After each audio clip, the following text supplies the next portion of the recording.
The International Monetary Fund, IMF, has uncovered that digital currencies, for example, Bitcoin, are a ploy to subjugate mankind for the New World Order.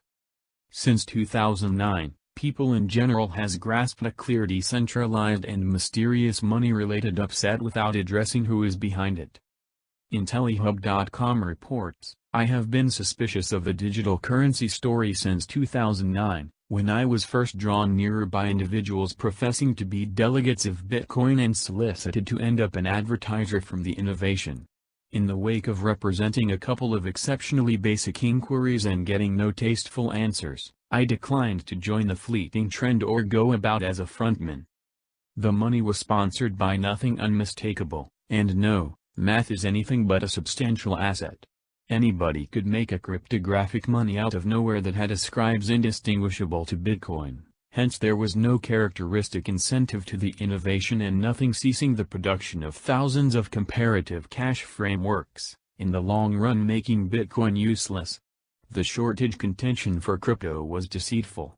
What's more, in case of a lattice down or a web secure situation, as has happened in the past in countries under emergency, crypto was futile in light of the fact that the blockchain record was never again available.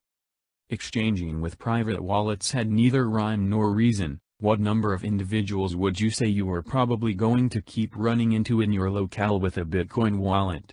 The measure of time and vitality required to collect these advanced nothings appeared to be counterproductive to me in light of the way that they probably won't be there when you really required them. The main characteristics that genuinely made Bitcoin significant were its marking and the measure of promotion that was created around it. Be that as it may, marking and publicity are insufficient to continue a cash insurgency. There was one other significant trademark, the alleged namelessness. In 2009, it was uncertain whether this was real. Today we presently realize that any cryptographic money that depends on a blockchain record is very discernible. There are no unknown advanced exchanges regardless of how shrewd an individual supposes they are. I was additionally suspicious of the conduct of some Bitcoin advocates in web gatherings. Anybody exhibiting solid analysis of the innovation was met with forceful Alinsky-style assaults. They were blamed for being insensible uncouth gold stackers that were too inept to even consider understanding the virtuoso of the blockchain and how it functions. Disinformation was wild. Cases of obscurity that had for quite some time been exposed were raised again and again. The estimation of Bitcoin was displayed as an end-all be-all contention about why the pundits weren't right. Bitcoin's cost was soaring. Along these lines, Bitcoin was genuine. These were the sorts of strategies I had seen utilized by disinfo operators previously, individuals contending for the Federal Reserve or globalism all in all, or the general population guaranteeing that man-made a worldwide temperature alteration was undeniable. This was not the conduct I had generally expected from freedom development activists, who around then were centered around actualities and proof to win the data war, instead of untrustworthy personality amusements and falsehoods. Determination. There was a purposeful crusade to drive freedom activists through pure way to embrace a star crypto position. Yet, who really profits by this? A few speculators in crypto made an impressive benefit on Bitcoin and other computerized resources for a period, yet today a significant number of them are losing their shirts as Bitcoin and most coins tumble in esteem.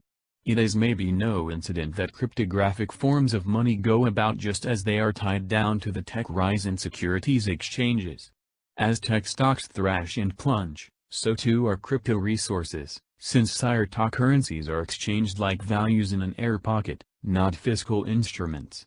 A significant number of us who were opposed to the Bitcoin publicity train regularly utilized the Dutch tulip relationship for why crypto valuations were preposterous, and clearly that similarity was not a long way from the Czech.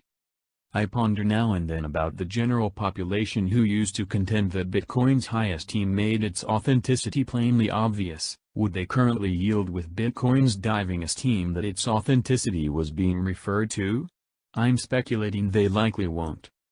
Crypto was likewise a compelling diversion from individuals endeavoring to assemble valuable metals-based options in contrast to the current monetary condition. Bitcoin directed up extremist vitality and diverted it into something feudal as opposed to a framework that may really compromise the focal saving money foundation.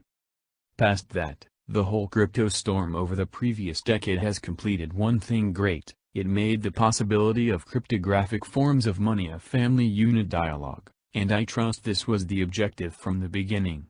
When I discovered developing proof that worldwide and national banks were profoundly associated with building the framework expected to make blockchain innovation go worldwide and widespread, it wound up clear that Bitcoin and different coins were just a pre-game test for the presentation of something rather vile.